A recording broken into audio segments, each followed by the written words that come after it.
In today's video, I'm going to show you how to create pages in multiple languages in HubSpot, making your website accessible to a global audience.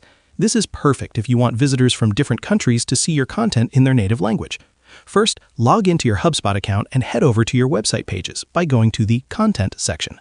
Locate the page you want to work on and open it. Once the page is open, click on the Settings or gear icon to access the page options. Next, look for the Language settings. Here, you'll first select the primary language for your page. This ensures that your main audience sees the page in the correct language.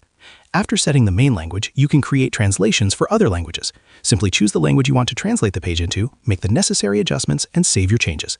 HubSpot makes it easy to manage multiple language versions of the same page, so you can provide a seamless experience for visitors from different regions. And that's it. You've now learned how to create and manage pages in multiple languages in HubSpot, helping you reach a wider international audience.